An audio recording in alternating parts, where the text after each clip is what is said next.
청취자 여러분, 오늘 저희가 함께 깊이 파고들어 볼 이야기에 오신 것을 환영합니다. 오늘은 좀 특별한 자료를 준비했어요. 성경의 한 구절인데요. 바로 야고보서 2장 18절입니다.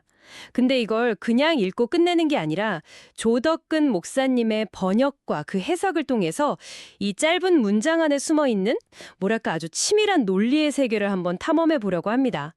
자, 먼저 조 목사님의 번역으로 오늘 우리가 분석해 볼 구절을 제가 한번 읽어드릴게요. 그러나 어떤 이는 말할 것이다. 너는 믿음을 가지고 있고 나는 행함들을 가지고 있다. 너는 나에게 너의 믿음을 행함들이 없이 보여라. 그리고 나는 너에게 행함들로부터 나의 믿음을 보일 것이다. 어떠세요? 처음 들으면 이게 대체 무슨 말인가 싶기도 하고 저는 약간 무슨 법정 드라마에서 두 변호사가 막 팽팽하게 맞서는 장면 같다는 생각도 들더라고요. 그거 아주 적절한 비유인데요. 실제로 이 구절은요, 그냥 평범한 선언이 아니에요. 하나의 완결된 논쟁, 그것도 아주 정교하게 설계된 논쟁을 담고 있습니다. 조덕근 목사님의 분석은 바로 그 논쟁의 구조를 해부하는 데서부터 시작되거든요. 좋습니다. 그럼 그 논쟁의 첫 단서부터 한번 따라가 보죠. 문장이 그러나라는 단어로 시작해요. 보통은 그냥 쓱 지나칠 수도 있는 접속사인데 여기서는 왠지 자, 지금부터 집중하세요. 판이 뒤집어집니다. 하고 외치는 것 같아요. 네, 바로 그 느낌이 맞습니다. 이 그러나는요, 단순한 문장 연결이 아니죠.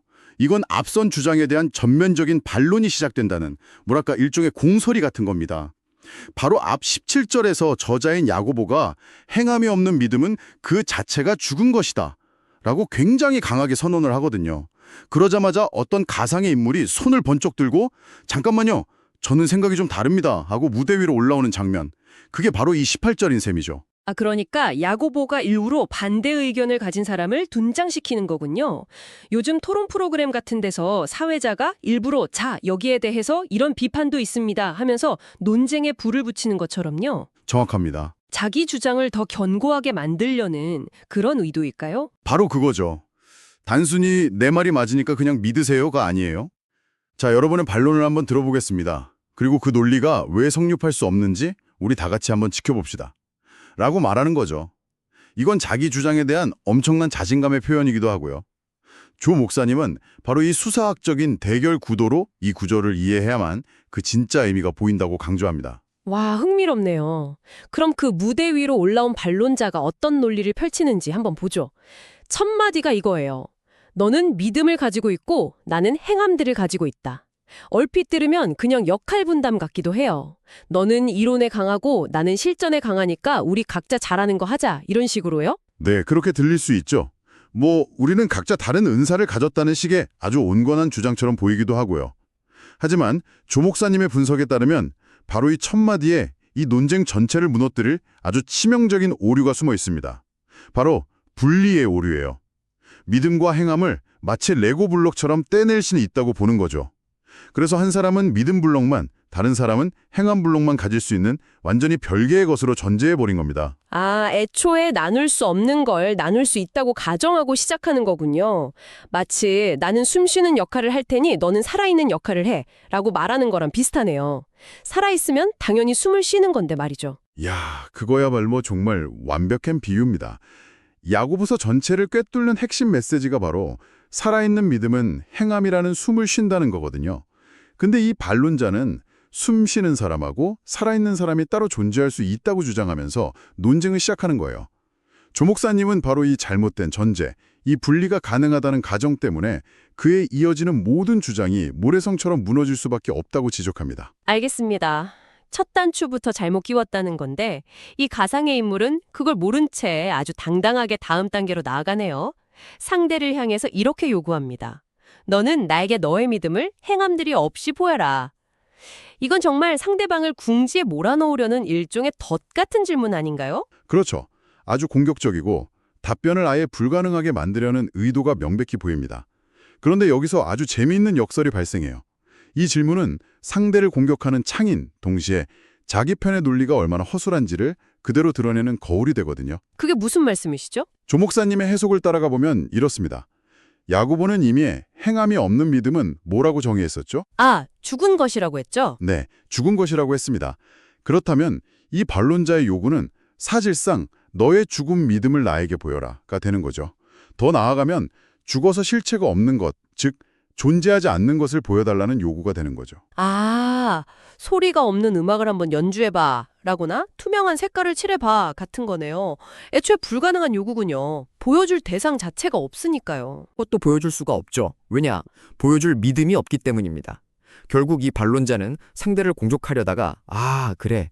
당신 말대로 행함 없는 믿음은 아무것도 보여줄 게 없는 텅 빈 개념이 맞습니다. 라는 야고보의 원래 주장을 스스로 증명해버리는 꼴이 된 겁니다. 와, 이런 논증 방식을 철학에서는 귀류법이라고 부르기도 하고 자기 파괴적 논증이라고도 하는데요. 상대방의 논리를 그대로 따라가 줬더니 그 논리가 스스로 막다른 길에 부딪혀서 무너지는 모습을 보여주는 거죠. 아주 세련된 방식입니다. 와, 진짜 머리를 잘 썼네요. 상대방의 입을 빌려서 자기 주장을 증명하게 만들다니. 근데 이 논쟁 여기서 안 끝나잖아요. 이 반론자가 회심의 일격을 날리는 것처럼 보이는 부분이 있어요. 아주 자신만만하게 선언하죠. 그리고 나는 너에게 행함들로써 나의 믿음을 보일 것이다. 솔직히 이 부분은 꽤 설득력 있게 들리거든요. 말만 하지 말고 행동으로 보여줘라는 건 우리 사회에서도 흔히 하는 말이잖아요. 여기서 이 사람의 논리가 왜 또 무너진다는 건지 이건 좀 바로 와닿지가 않네요. 제가 뭘 놓치고 있는 걸까요? 바로 그 지점이 이 논쟁의 클라이맥스이자 가장 교묘한 함정입니다. 이 주장이 왜 모순인지 이해하려면 딱 한 가지만 기억하면 돼요. 이 사람이 처음에 자신을 어떻게 소개했죠? 나는 행함들을 가지고 있다고 했죠. 믿음을 가진 너와 자신을 명확하게 분리하면서요. 그렇습니다. 그는 스스로를 믿음은 없지만 행함은 있는 사람으로 규정했어요. 나는 행함 담당이야 라고 선언해 보인 거죠. 자, 그런 사람이 갑자기 내 행함을 통해서 내 믿음을 보여줄게 라고 말하면 어떻게 될까요? 말이 안 되네요.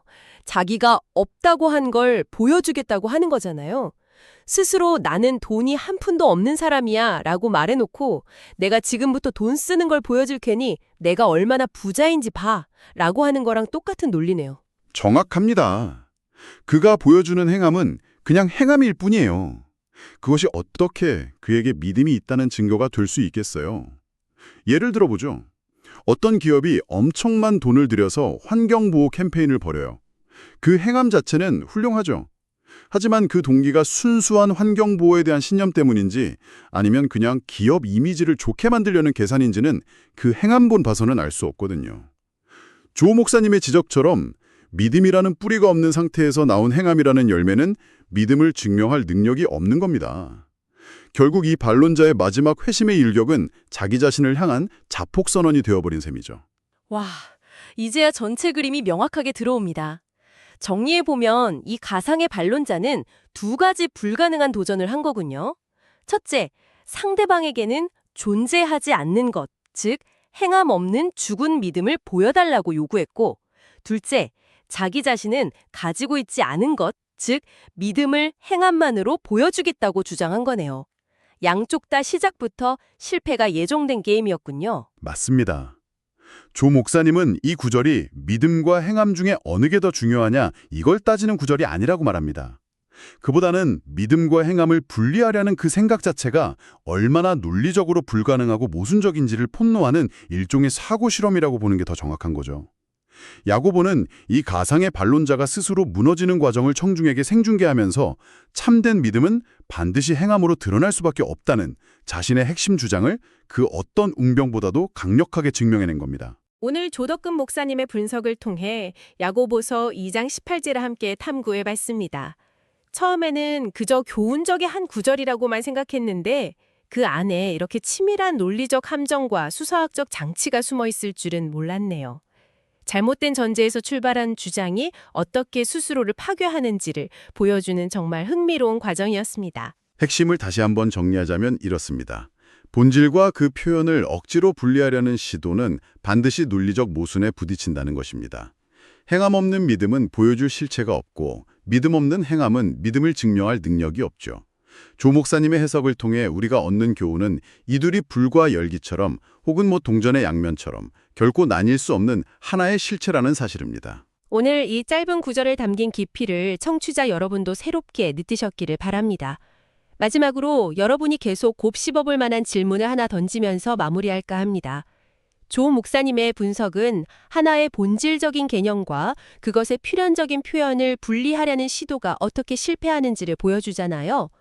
우리의 일상이나 사례 속에서 이와 비슷하게 겉보기에는 그럴듯하지만 실제로는 본질과 표현을 잘못 분리해서 생긴 논리적 오류들은 또 어떤 것들이 있을까요?